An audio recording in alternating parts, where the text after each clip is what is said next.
You will hear a number of different recordings and you will have to answer questions on what you hear. There will be time for you to read the instructions and questions and you will have a chance to check your work. All the recordings will be played once only. The test is in 4 sections. At the end of the test, you will be given 10 minutes to transfer your answers to an answer sheet. Now turn to Section 1.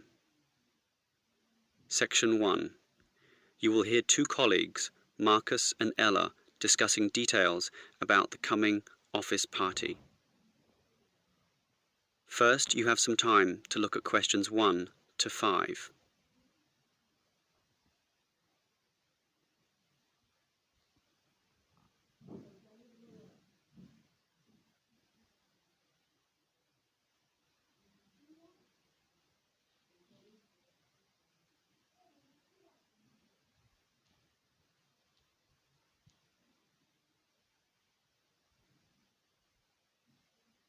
You will see that there is an example that has been done for you. On this occasion only, the conversation relating to this will be played first. Okay, Ella. As you know, you and I have to make the big decision about in which restaurant we are going to hold our office celebration. Well, we're celebrating 20 years of operation, so I think it has to be a good restaurant, something which will really impress people and make them think better of the company.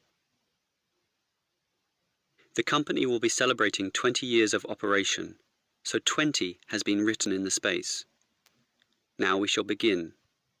You should answer the questions as you listen, because you will not hear the recording a second time. Listen carefully and answer questions 1 to 5. Okay, Ella. As you know, you and I have to make the big decision about in which restaurant we are going to hold our office celebration. Well, we're celebrating 20 years of operation, so I think it has to be a good restaurant, something which will really impress people and make them think better of the company. We do have a budget, though. It's how much? $2,000, and that should be enough for a good meal. Actually, it's $3,000, not $2,000. I confirmed that today. That should be enough for a great meal then. Well, this is a significant milestone. So, should we go for a buffet meal at a local hotel? All you can eat? Something like that? The Chesterfield Hotel has good food. I've eaten there before. Very impressive. Yes, I've got the brochure here. Do you know how much it costs? The full buffet banquet is beyond us, I'm afraid. Yes, but we don't have to get the banquet. They have set meals for cheaper prices. Show me the brochure. What about this?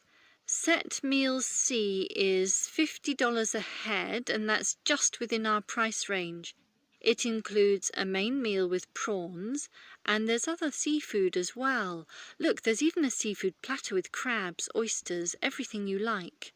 But not everyone likes seafood. Let me see the brochure. Actually, set meal D looks better to me. More meat-based. How much is it? Meal A is $70, B is $60, and so on. So D is even cheaper at $45. Okay, and we could spend the money we save on other things, such as a lottery present or something. The main meal is lamb, and everyone likes that, right?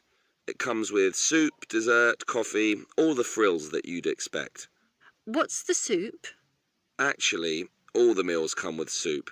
Meal A is lobster soup, B is prawn, C is clam, but ours is chicken. Ah, I like that. Chicken is simple but tasty.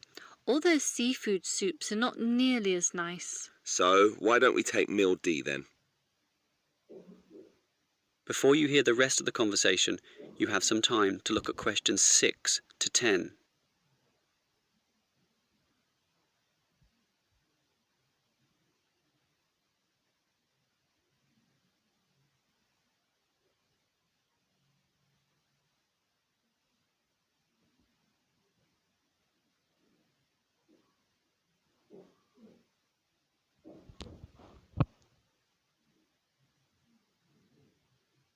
Now listen and answer questions 6 to 10.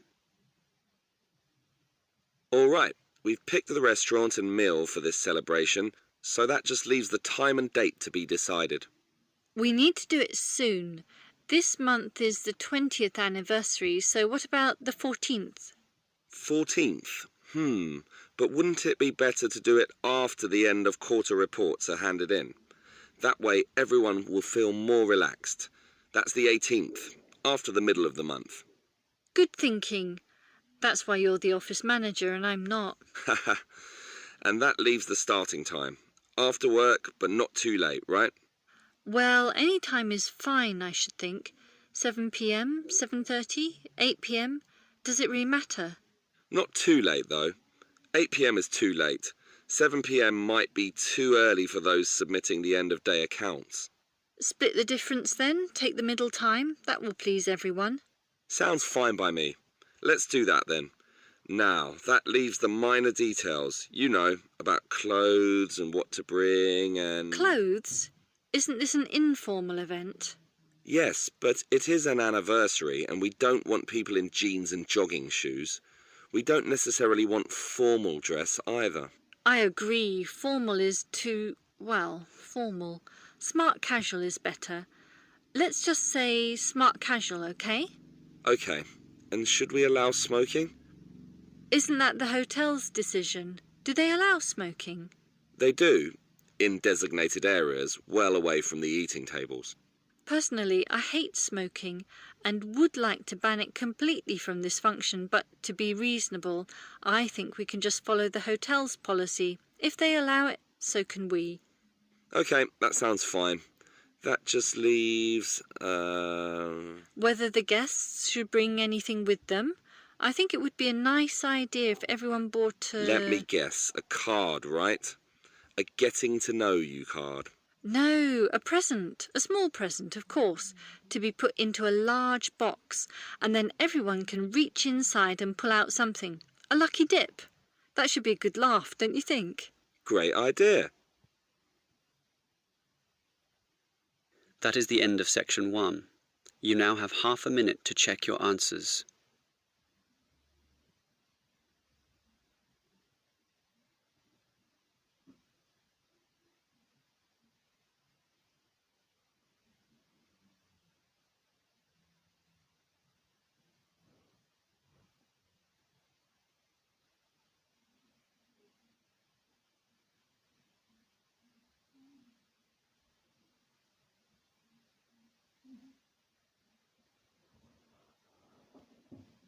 Now turn to section 2.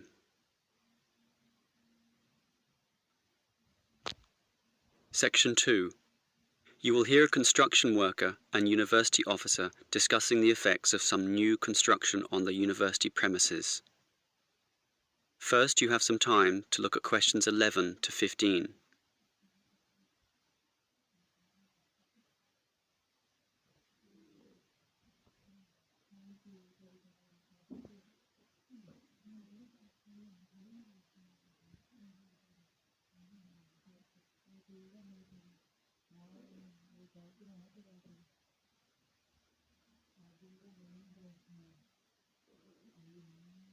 Now listen carefully and answer questions 11 to 15. Hello, Helen, is it? Yes, that's right. And let me begin by saying that your construction is already causing considerable disturbance to our student body. I'm afraid we have deadlines to meet, but you did ask for a timetable. We can certainly try to do the noisiest work at specific times when it least disrupts the students. Good. I've already emailed you about sensitive times of the day. Obviously, our lunch period is the best time for you to do all the noisy work. Yes, and as a result, in that time we are reserving all the jackhammer and drilling work necessary for breaking up the old concrete paths. So that will be between noon and 1:30 p.m. It will result in some delays to us, but not enough to significantly put us behind. So we're happy to do it at that time. The other time you mentioned as favourable for our noisiest work is after 5 p.m. As you know, due to the deadlines, we work at night to 8 p.m. Yes, I see the lights at night when I walk to my car. Well, we can similarly put most of the digging of earth, or in other words, the excavation, to that time. And that work is certainly noisy due to the engines of the earth-moving vehicles. Inevitably, of course, there must be some noise during the day, and I think that the best we can do is concentrate it at one specific time so that at least you can anticipate it. That time will be from 10 a.m. to noon. We've just finished cutting down and sawing up all the trees, so that morning period will now primarily be involved with the pouring of concrete. That must be done early in the day to allow the concrete to harden during the daylight hours. It will involve considerable noise, I'm afraid, mostly from the trucks and concrete mixers, so expect some racket in those 2 hours. So what will happen in the late afternoon? Will it be quiet enough for exam work? I believe so, since in that first hour and a half we'll be having our lunch break, and in the remaining 2 hours we'll just be making the concrete look nice, you know, removing leaves, broken pieces, and making it all level and flat before it hardens. So the noise will certainly be at a minimum in that period of time. Before you hear the rest of the talk, you have some time to look at questions 16 to 20.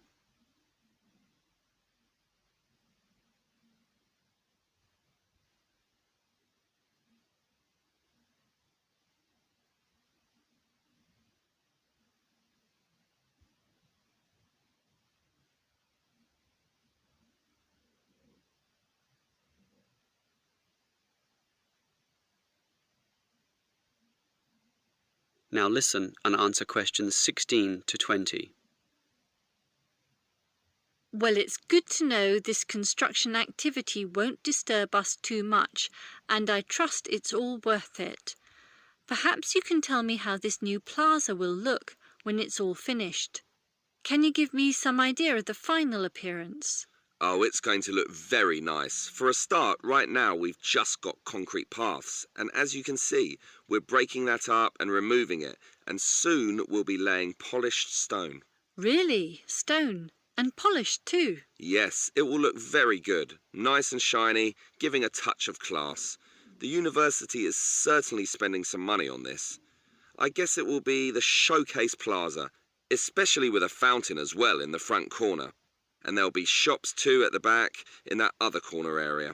Right now it's just empty space, but soon you'll be able to buy things there, not just from one shop either, but many. I suppose that will help the university draw some income as well. And see that long narrow part on the left-hand side? We had planned to put seating there, but we soon realised that wasn't such a good idea. We thought about a coffee shop, but finally decided that it would be better to have a garden, since there's so much natural sunlight around that area, so that's what we're doing. It should look very nice indeed, particularly when it grows a bit. And after some thought, it was decided to put the seating in the centre of the plaza, since being right in the middle allows everyone to be seen, and everyone to see everything, creating a very fun atmosphere. Along those same lines, that is, in order to create a better atmosphere, we're changing the facade of the buildings facing into the plaza. Right now there's nothing there, just walls without any ornamentation.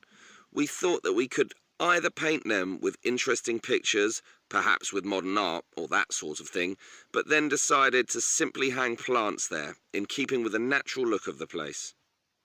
Well, keep up the good work. I'm sure it's going to look wonderful when it's all finished. That is the end of section 2. You now have half a minute to check your answers.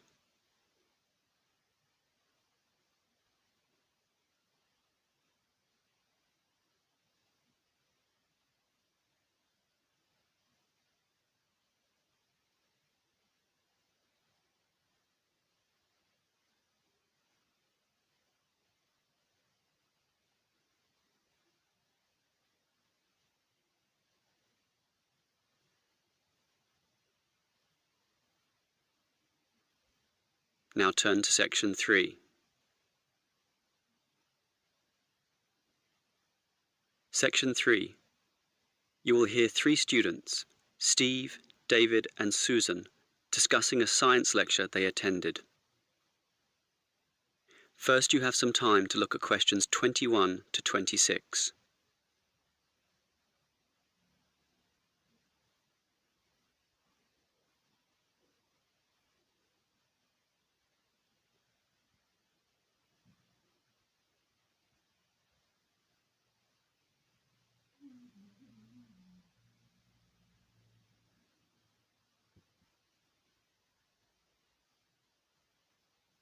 Now listen carefully and answer questions 21 to 26.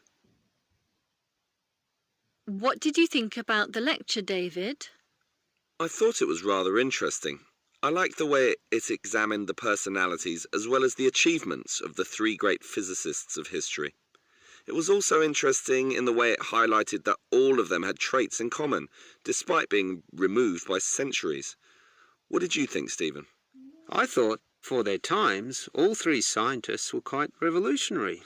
Also, I found it quite funny how Galileo, the Italian physicist, in his great work, what was it called? It's usually abbreviated to two systems. Yeah, in the two systems. It isn't really science in the conventional sense at all because it's so funny. How can science have characters, one of them with the name Simplicio? I think, though, that it stands as significant in that it was the first major work in which authority was challenged. Before that, the church and the state and royalty all held absolute authority over the thinking of the times. But Galileo was brave enough to challenge this by putting forward scientific truth. It simply started everything. I agree with you there, and it was important, and I don't wish to underestimate that at all. But Galileo's works were somewhat scattered. He couldn't fuse all the ideas together. That had to wait for Newton's Principia. So why do we call it that? It's not even English. Well, Newton wrote his Principia in Latin, as was the practice of all scientists of the time. Principia is the key word in the title, which we usually use when referring to this great work. And I think you're right, David. Its significance lies in the way it finally created order. Before that, things were still confused, disordered, let's say. That's right, Susan. With Newton, the heavens became like a clockwork mechanism where the orbits and motion of the planets and comets could be predicted. Newton simply created order and suddenly the universe seemed understandable. Until Einstein came along and confused the hell out of everyone. Yes, I agree that his relativity is mathematically complex, but once you conquer this, it is remarkably straightforward. Why did he call it relativity anyway? Because every motion is relative to the motion of other bodies, hence relativity. I suppose it's a logical name when you think about it. Yes, and the significance of the theory lay in the way it explained gravity. Prior to that, gravitational motion or action at a distance was just assumed to happen, but nobody quite knew why. Einstein was successful in providing a theory which explained this, and that theory has lasted to the present day. That makes it quite an accomplishment. I think we'd have to agree that all three scientists accomplished much in their own way. Before you hear the rest of the conversation, you have some time to look at questions 27 to 30.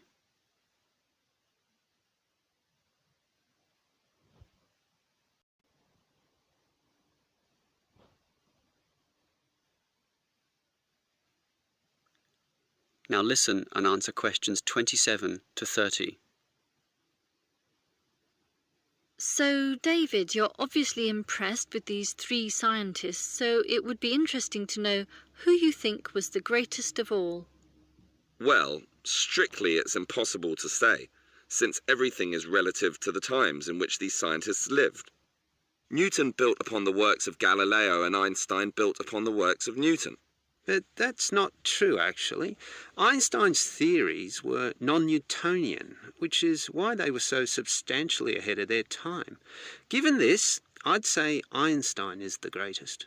Well, certainly, Steve. I accept that Einstein was great and substantially ahead of his time, but Newton's laws are still used today. Galileo, in contrast, didn't form any workable theory that lasted, and Einstein's theories are more just theoretical abstractions. Well, not really. We still use them for cosmological theories, black holes. Not for everyday life, not for normal planetary physics. In that sense, Newton has stood the test of time and must be considered the best of all. What do you think, Susan? Did you know that Newton's first law of motion is often attributed to Galileo, and that Galileo is known as the father of modern science, even by Einstein, which supports him being the greatest? I would say that we must acknowledge the man who first started the scientific revolution. Without his work, we wouldn't have Newton or Einstein. Oh, Susan, that's ridiculous. Galileo's works were unscientific and almost farcical. Look, here's Peter. Let's ask him. Peter, which scientist do you think was the greatest? Greatest? Ah, the old argument. Einstein is the conventional answer, but when it comes down to it, no one quite knows what his theories really mean. Newtonian physics is at least understandable, so I'll go for him. Yes, there you go. Well, we'll just have to agree to disagree on that one. That is the end of section 3. You now have half a minute to check your answers.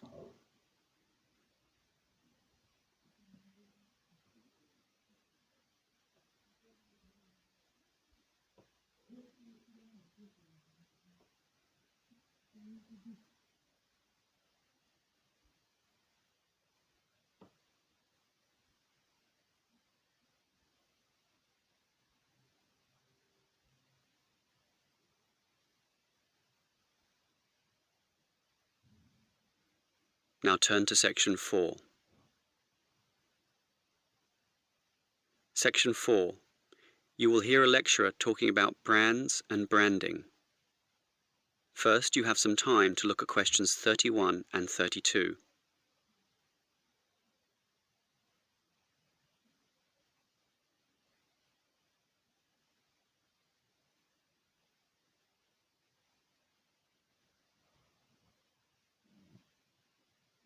Now listen carefully and answer questions 31 and 32.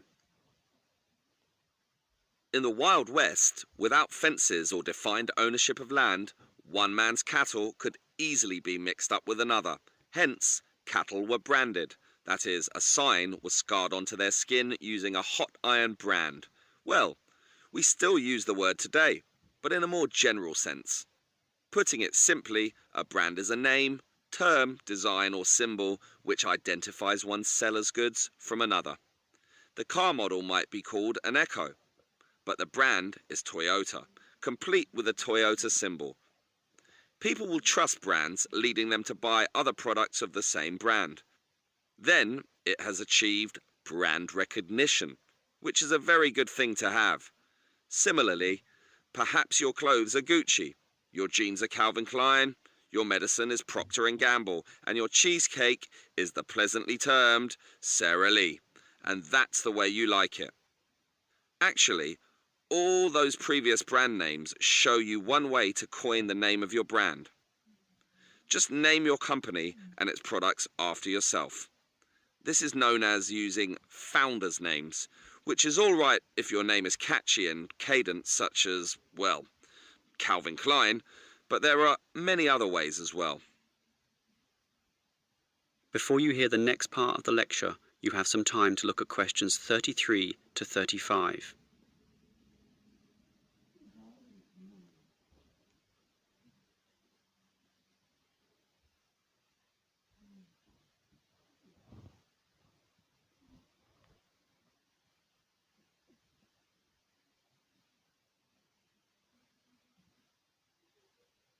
Now listen and answer questions 33 to 35. Well, here are some other ways to decide on your new brand name.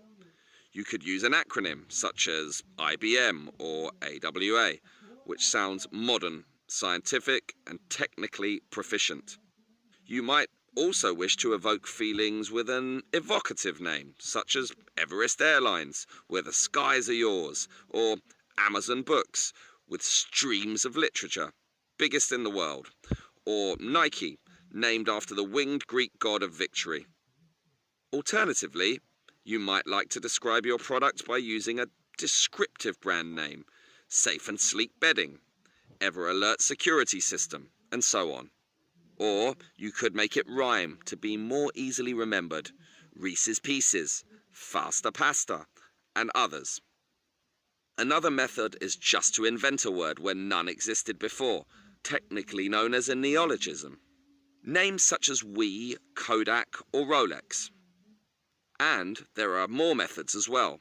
Each comes with its own appeal, But ultimately, everyone wants a global brand. Facebook, Pepsi, Nike, a name recognized all around the world.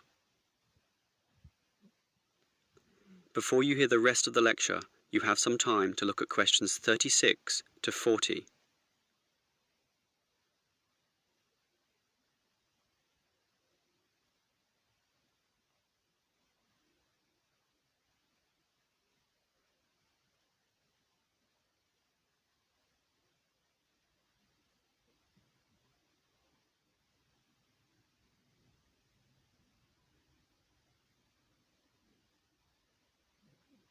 Now listen and answer questions 36 to 40. Now, let's go a little deeper into brands.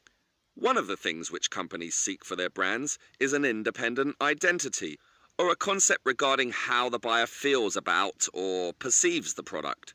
A good example is Marlboro cigarettes, with its cowboy imagery and sponsorship of car racing, all targeting a manly, tough male buyer. In other words, the images, commercials, logos, sponsorship, and product packaging are all carefully designed to cultivate a single identity which resonates, in theory, with the target market. The core element of this is the logo, the visual symbol that represents the brand. So, if, for example, the product is for younger people, say Nike jogging shoes, the catch cry is, "Just do it," and high-profile athletes appear in all their advertisements. Think of that Nike logo, that single tick, one of the most recognizable logos in the world. And it's all consistent with the symbolism of power, speed, and freedom. On the other hand, if you are targeting a richer, more mature, and male buyer, say with Rolex watches, the brand image might be one of solidity, sophistication, reliability, and the Rolex logo, a crown, that sign of royalty, of might and power, top of the heap, similarly puts forward this image.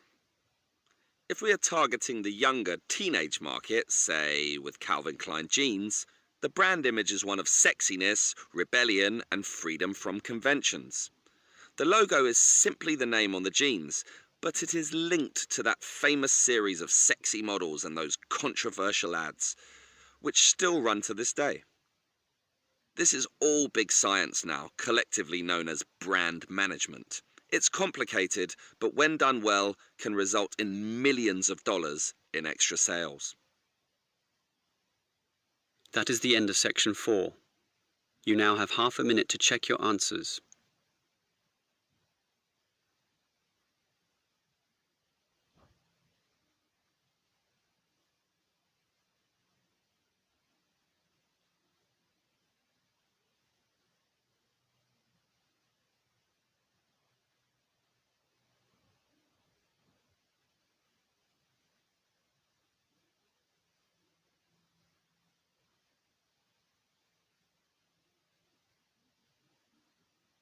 That is the end of the listening test.